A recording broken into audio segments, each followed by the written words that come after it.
गीता अध्याय 3 श्लोक 14 आणि 15.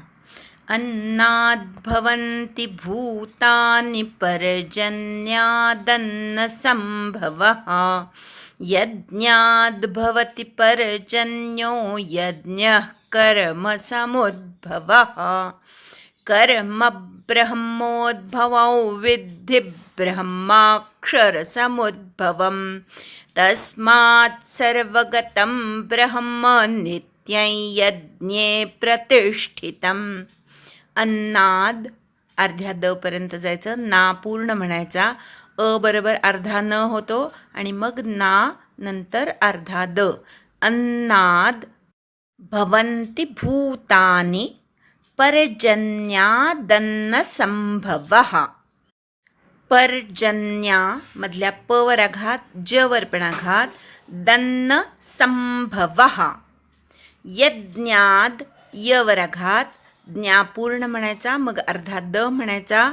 भवति पर्जन्यो प वर आघात, ज वर आघात. यज्ञ अर्धा विसर्गोच्चार. कर्म समुद्भवः मू वर आघात, कर्म मधल्या क वर आघात.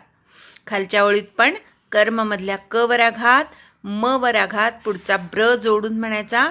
कर्म ब्रह्मोद्भवं विद्धि ब्रह्माक्षर समुद्भवम. अनुस्वाराचा म, विद्धीमधल्या वी वर आघात, वी नंतर अर्धा द म्हणायचा, नंतर ह्रस्व धी म्हणायचा, धी बरोबर पुढचा ब्र म्हणायचा. विद्धि ब्रह्म, विद्धि ब्रह्माक्षर समुद्भवम. हे दोन्ही शब्द जोडून म्हणायचे. विद्धी हे जरी 8वं अक्षर असलं तरी तिथे थांबायचं नाही, कारण पुढे हा आघात आहे म्हणून ब्र जोडून म्हणायचा. तस्मात सर्वगतम, तस्मात मधल्या त वर आघात, सर्व मधल्या स वर आघात, अनुस्वाराचा म, ब्रह्म ब्र वर आघात, नित्यै नी वर आघात, अनुस्वाराचा य, यज्ञे य वर आघात, प्रतिष्ठितम ती वर आघात. अन्नाद्भवन्ति भूतानि पर्जन्यादन्नसम्भवः अन्नाद्भवन्ति भूतानि पर्जन्यादन्नसम्भवः अन्नाद्भवन्ति भूतानि पर्जन्यादन्नसम्भवः अन्नाद्भवन्ति भूतानि पर्जन्यादन्नसम्भवः अन्नाद्भवन्ति भूतानि पर्जन्यादन्नसम्भवः.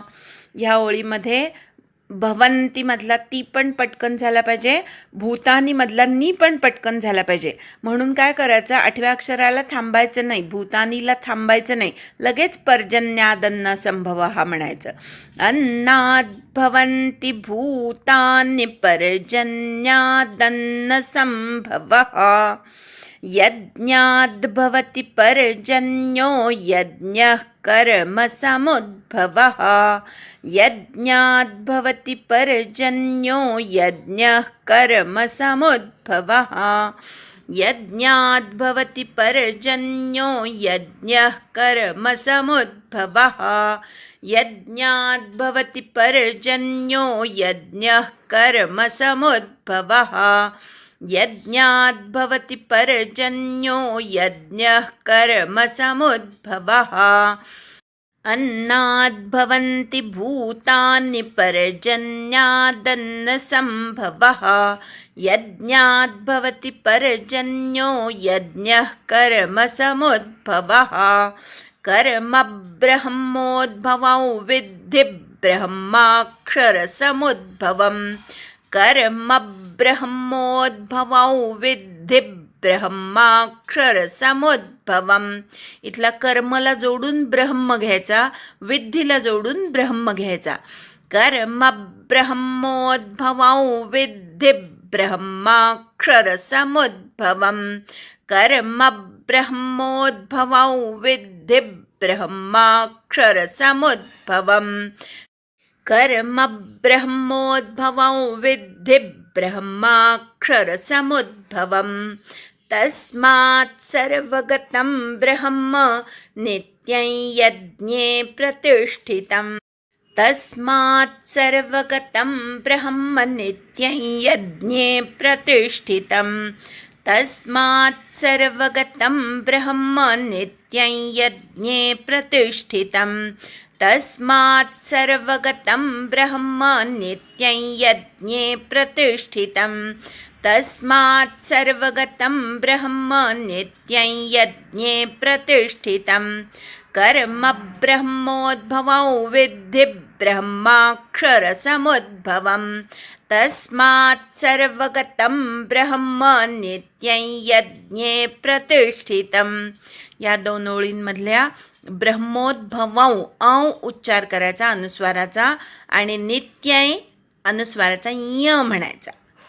अन्नाद्भवन्ति भूतानि पर्जन्यादन्नसम्भवः यज्ञाद्भवति पर्जन्यो यज्ञः कर्मसमुद्भवः कर्म ब्रह्मोद्भवं विद्धि ब्रह्माक्षरसमुद्भवं तस्मात् सर्वगतं ब्रह्म नित्यं यज्ञे प्रतिष्ठितं. संधी विग्रह. अन्नात् भवन्ति भूतानि पर्जन्यात् अन्नसम्भवः यज्ञात् भवति पर्जन्यः यज्ञः कर्मसमुद्भवः कर्म ब्रह्मोद्भवं विद्धि ब्रह्म अक्षरसमुद्भवं तस्मात् सर्वगतं ब्रह्म नित्यं यज्ञे प्रतिष्ठितं. अन्नात म्हणजे अन्नापासून, भवंती म्हणजे होतात, भूतानी म्हणजे सर्व प्राणीमात्र, पर्जन्यात म्हणजे पावसापासून, पर्जन्यापासून, अन्नसंभवः अन्नाचा उद्भव होतो, अन्न निर्मिती होते. यज्ञात म्हणजे यज्ञातून, भवती म्हणजे होतो, पर्जन्यः पाऊस किंवा पर्जन्य यज्ञातून होतो. यज्ञ म्हणजे यज्ञ कर्मसमुद्भवः कर्मातून उत्पन्न होतो. कर्म म्हणजे कर्म ब्रह्मोद्भवम वेदब्रह्मापासून कर्माची निर्मिती होते, ब्रह्मापासून उत्पन्न होते. विद्धी असे तू जाण. ब्रह्म म्हणजे परब्रह्म, अक्षरसमुद्भवम अक्षर परमात्म्यापासून उत्पन्न होते. तस्मात म्हणून, सर्वगतम सगळीकडे असलेले किंवा कुठेही जाऊ शकणारे, ब्रह्म म्हणजे ब्रह्म, नित्यम म्हणजे नेहमी, यज्ञे म्हणजे यज्ञाच्या ठिकाणी, प्रतिष्ठितम म्हणजे स्थिर असते, चांगल्या प्रकारे असते. अन्वय. अन्नात भूतानि भवन्ति पर्जन्यात अन्नसंभवः यज्ञात पर्जन्यः भवति यज्ञः कर्मसमुद्भवः कर्म ब्रह्मोद्भवं ब्रह्म अक्षरसमुद्भवं विद्धि तस्मात् सर्वगतं ब्रह्म नित्यं यज्ञे प्रतिष्ठितं. अन्नापासून प्राणीमात्रांची उत्पत्ती होते, पर्जन्यापासून अन्नाची उत्पत्ती होते, यज्ञापासून पाऊस निर्माण होतो, यज्ञ विहित कर्मातून उत्पन्न होतात, कर्म समुदाय किंवा कर्म वेदब्रह्मापासून उत्पन्न होतात. वेद म्हणजे ब्रह्म हे अक्षर म्हणजे न कधीही नष्ट न होणाऱ्या परमात्म्यापासून उत्पन्न होतात असं तू जाणून घे. म्हणून सगळीकडे जाऊ शकणारं किंवा सर्वव्यापी असणारं ते परब्रह्म, तो परमात्मा नित्य नेहमीच यज्ञामध्ये चांगल्या प्रकारे प्रतिष्ठित असतो, चांगल्या प्रकारे स्थिर असतो किंवा तिथे असतो.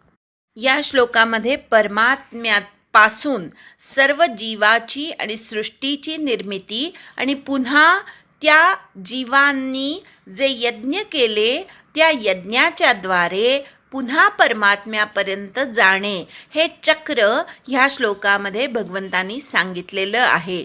आपण सगळे प्राणी मात्र आपला देह सृष्टीतील पंचमहाभूतांपासून निर्माण होतो. आपण जे अन्न खातो किंवा आई जे अन्न खाते त्यातून बाळाचा जन्म होतो.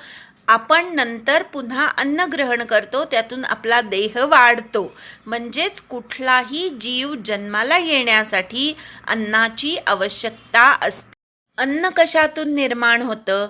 तर पाऊस पडला तरच अन्नाची निर्मिती होते. अन्न म्हणजे शिजवलेलं अन्न असा अर्थ नसतो. तर वनस्पतीपासून आपल्याला विविध प्रकारचं अन्न मिळतं. वनस्पतींचं वाढ आणि पोषण होण्यासाठी पावसाची अत्यंत आवश्यकता आहे. म्हणून अन्न निर्मिती पर्जन्यातून होते. पाऊस कशामुळे पडतो? तर अनेक यज्ञ चालू असतात. त्या यज्ञामुळे पर्जन्याची निर्मिती होते. समुद्र स्वतःच्या पाण्याचा त्याग करत असतो. समुद्र स्वतःच्या पाण्याचा यज्ञ करत असतो. सूर्य स्वतःच्या तेजाचा यज्ञ करत असतो. ह्या दोन्हीतून बाष्प निर्माण होतं. त्या बाष्पाला वायू स्वतःकडचा थंडावा देतो, म्हणजे तो पण एक प्रकारे यज्ञ करतो. त्यामुळे ढगांची निर्मिती होते. ढगांची निर्मिती झाल्यानंतर पर्जन्य निर्माण होतो. पंचमहाभूतांच्या यज्ञातून पर्जन्याची निर्मिती होते. आपण सर्वजण सृष्टीचा एक भाग आहोत.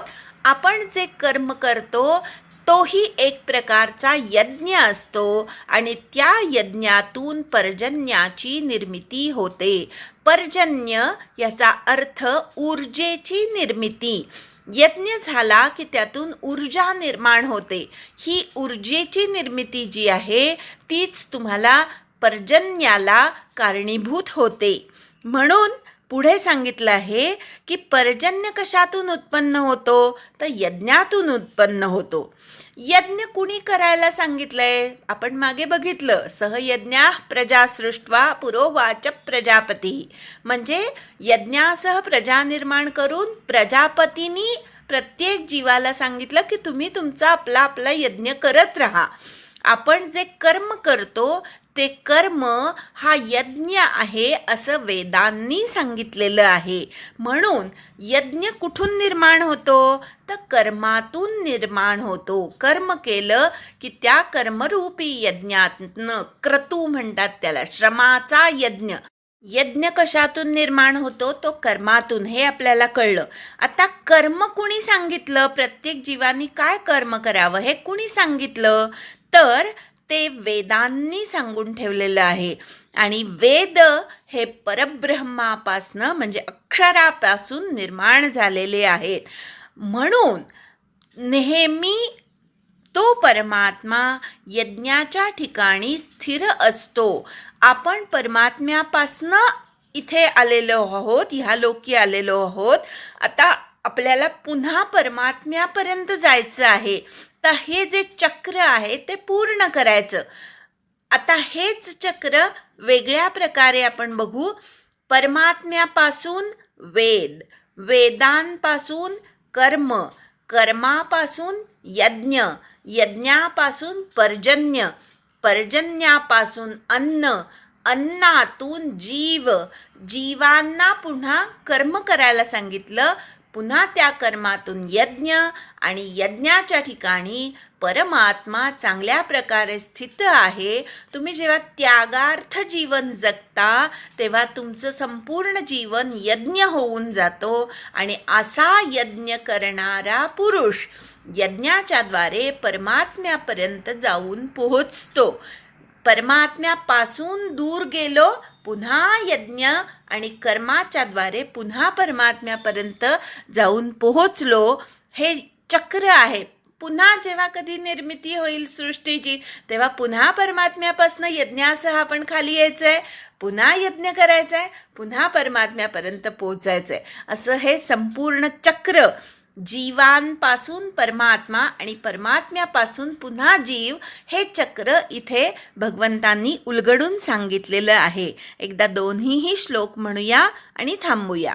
अन्नाद्भवन्ति भूतानि पर्जन्यादन्नसम्भवः यज्ञाद्भवति पर्जन्यो यज्ञः कर्मसमुद्भवः कर्म ब्रह्मोद्भवौ विद्धि ब्रह्माक्षरसमुद्भवम् तस्मात् सर्वगतं ब्रह्म नित्यं यज्ञे प्रतिष्ठितम्। हरि ओम तत्सत्।